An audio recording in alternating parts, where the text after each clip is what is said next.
Hi, welcome to my channel. My name is Annie, and this is Unity Consciousness. Thank you so much for stopping by today.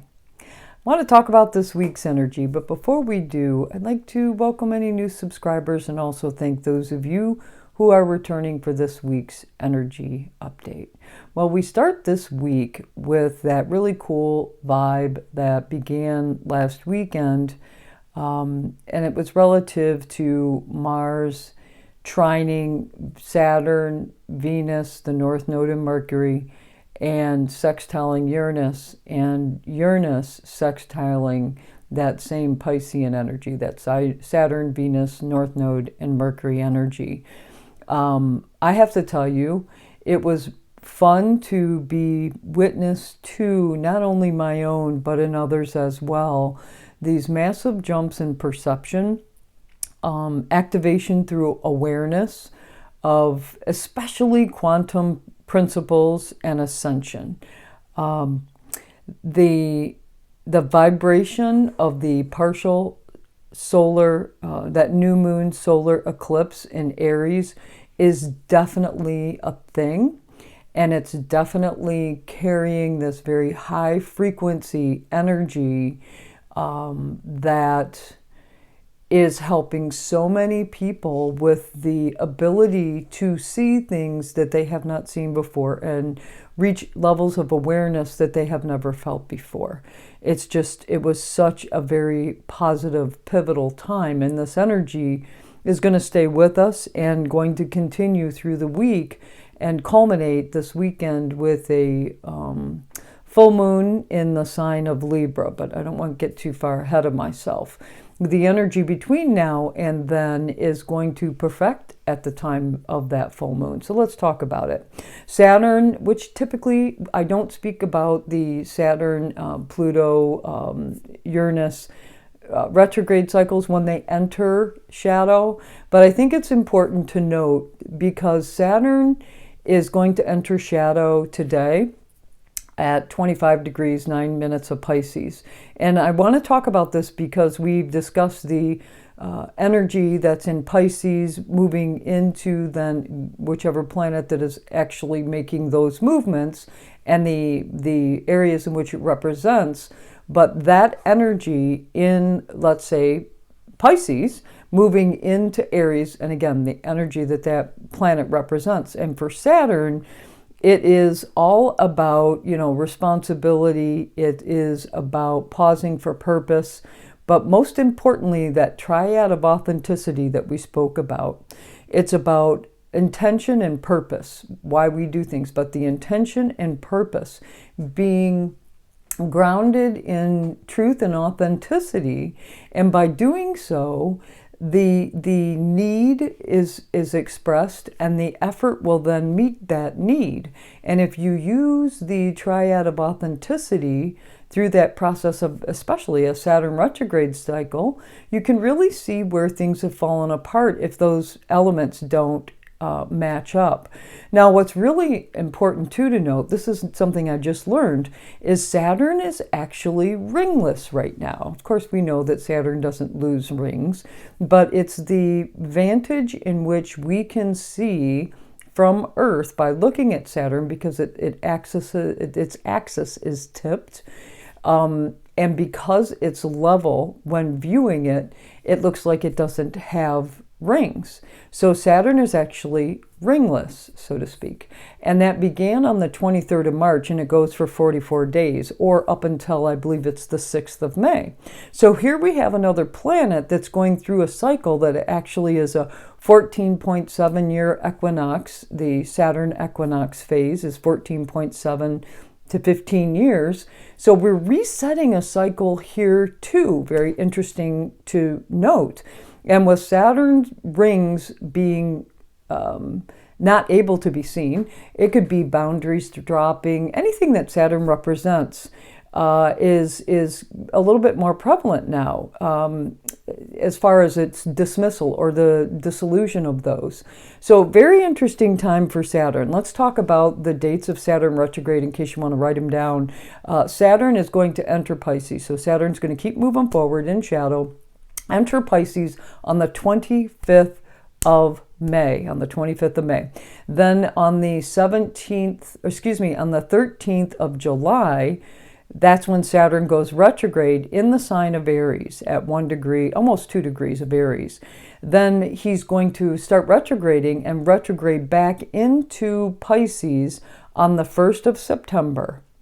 And then station direct on the 27th of November, and then start moving forward again, re-enter Aries on the 14th of February, so next Valentine's Day, and remain there until April of 2028.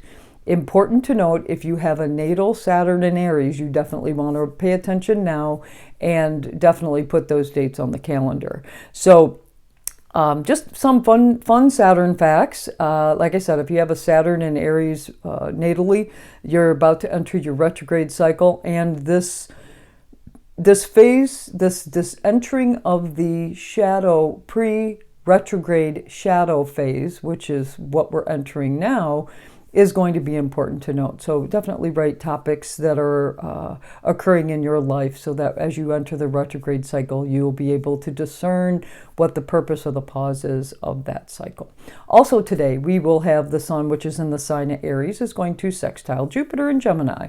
This is all about expansion and empowerment of the mind. It can be very optimistic, and especially if you're coming from a place of true essence, because the Sun in Aries, if you know your true essence and that meets that Jupiter in Gemini, it could be all kinds of great ideas or things that just come to mind that are rooted in your true essence and allows you to really shine. But what you got to be careful of here is the over-the-top boldness or over-the-top optimism. Just be grounded where you need to here. Be mindful of all of that. Also today, Venus retrograde in the sign of Pisces is going to trine Mars. Mars is still in shadow in Cancer. Been in Mars seems like forever. And to me, when I looked at the occurrences over the past couple of days, and to see or to hear now that Venus retrograde and Mars in post-retrograde shadow are vibing in trine, again, we don't have to do anything, it's just a vibrational aspect that is very harmonious. This feels like the masculine and feminine blending of pure love. It is such a good vibe. The only caution I have here is Venus is still retrograde. Venus will go direct at the end of the week or near the end of the week. But nonetheless, be careful here. We're also going to have a full moon in Libra, like I discussed on Saturday, which is ruled by ruled by Venus. So be careful with that optimistic vibe also going on today. And this being like the cosmic lover, perfect, unconditional love vibe. Just be mindful. Again, grounding. Then tomorrow, which is Monday, the 7th, we will have Mercury stationing direct in the sign of Pisces. So this is we're going to start moving forward. Mercury goes direct this week. Venus goes direct this week. Both are still in shadow. So it's going to be us revisiting things that have recently occurred or situations, but we're coming from a higher sense of integration with Mercury. It is, definitely forward movement, but it's because we've had to trust the unknown and trust not knowing and just trust that wherever we're going for purpose, and we have to trust that process. The validation of that trust, the validation of knowing that everything's going to be okay is going to start to come in. We're going to get a little bit more clarity. Now, a couple of dates to note. Mercury is going to re-enter Aries, I believe, on the 16th of this month, on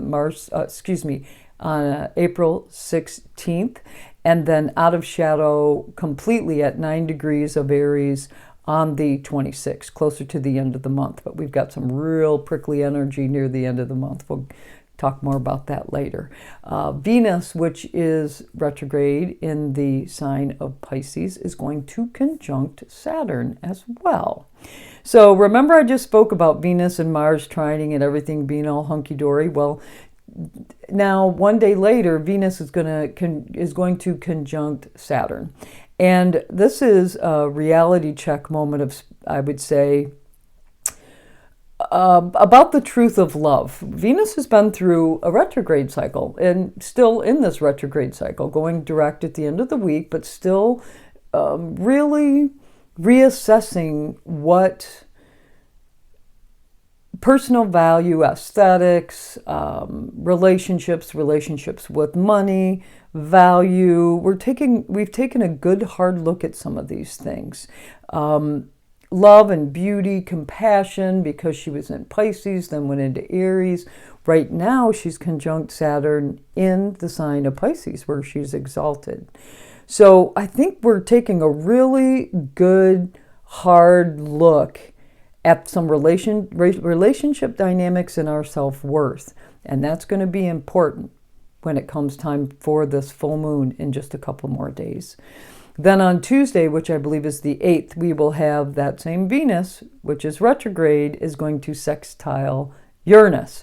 This talks about relationship surprises. And if you yourself are planning a relationship surprise, I just have to throw a little caution here. It's a sextile, so it might be a really good idea, and it might be something, I want to do something to get something, but I would pause. Just if you can wait a little bit, let Venus make the preliminary arrangements. But because we have that full moon in Libra, which is again ruled by Venus, I just want to make sure that all the elements are going to be in place, and that this surprise is worth the effort. On another note, however, Venus sextile Uranus can be at a higher frequency, can be the true understanding of uniqueness, of seeing the beauty in uniqueness. It can be an integration of the higher frequency of the divine feminine and how that comes in, and it's like an aha moment of awakening. So there's a couple different variations of this energy, but I could also see someone planning a surprise and it just not having that same impact. Again, it's a sextile energy, so it should work out well, but you might be dealing with somebody who is managing their energy at a higher frequency, and just make sure that the vibrations are proper, okay? Then we're going to zoom forward to Saturday, which will be the full moon in the sign of Libra at 23 degrees, 20 minutes, and it's around 8:22 p.m. Eastern Daylight Time on Saturday. And this, again, it's ruled by Venus. Venus is stationary on this day because just shortly thereafter this full moon, she's going to go direct. And that also makes me a little nervous with the other Venus energy we have going on. So truly, I get this really good vibe, even though it's a full moon. Full moons are a time of release and completion. The sun and the moon are opposite each other. And we take a look at the axis that the sun and the moon are on, so that we want to have some balance here. And the sun and the moon are on the Libra-Aries axis, or the nodal axis cycle we just closed out. And this is the me versus the we axis. We now know, especially with the Karpman's drama triangle and Chiron and all of that, we now know that we are not going to participate in people-pleasing antics anymore. And so with this full moon, we are really releasing some things that we need to let go of, especially with all these Venus aspects that are taking place leading up to this energy. It's almost like an awakening and a rising and a rebalancing of relationships. We've got that vibe earlier in the week between Mars and Venus. So we're rebalancing relationships around the principles of unity, love, interconnectedness, without codependency, without hierarchy or dysfunction. And I really like that vibe a lot. On the sun side of things, which is the essence side of things, that's Aries, we also have Chiron conjunct the sun, and we have Eris 1 degree away. So it's really a conjunction of Eris, Chiron, and the Sun. And Chiron is the wounded healer, but Chiron in Aries is all about having to substantiate your existence, feeling, like you're not being seen or heard. And Eris is Mars's little sister. She is all about chaos and discord, but she is the feminine warrior. She is the feminine warrior. And at the moon side of things, we have the moon in the sign of Libra, which is all about relationships and wanting to relate and how we can emotionally get entangled in relationships. In addition to all of this energy, there will be a Mars square element that is going to start kicking off here.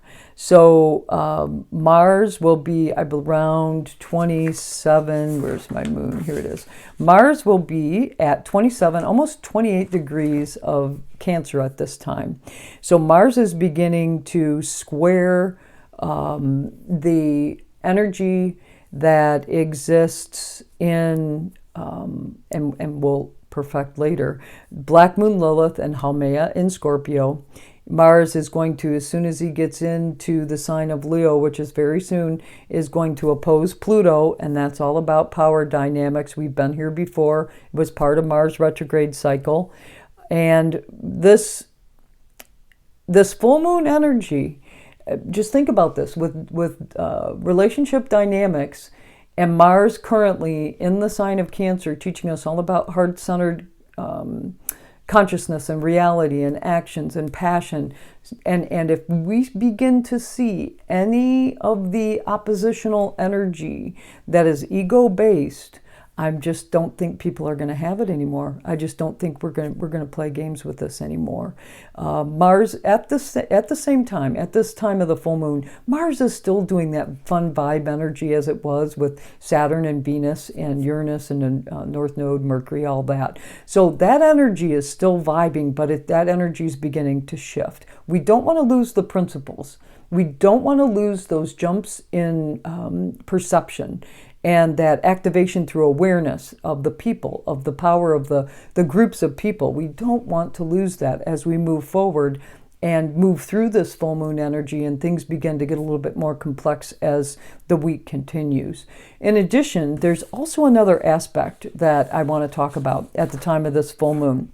Complex energy, because I'm using I want to look at a chart so I don't miss anything. There is going to be a yod. As a matter of fact, let me hold it up in case you want to get a screenshot of that. There's going to be a yod. So here's the apex of the yod. And then at this end, we have Uranus, which is in the sign of Taurus. And then down here, we have Venus, which is conjunct Saturn. These two are sextile, and then we've got quincunx energy here and here. And as we know, with the yod, the boomerang goes directly back. The apex of the energy, when this energy comes in that's complex, 3 different energies trying to work together, it boomerangs back to the exact opposite, which happens to be that Sun, Eris, and Chiron energy. So this really speaks about the complex energies of Libra, of Aries, of Taurus, and Pisces, and how they are working together for the purpose of creating new relationship structures built from a higher consciousness perspective. The we axis is telling us no more people pleasing.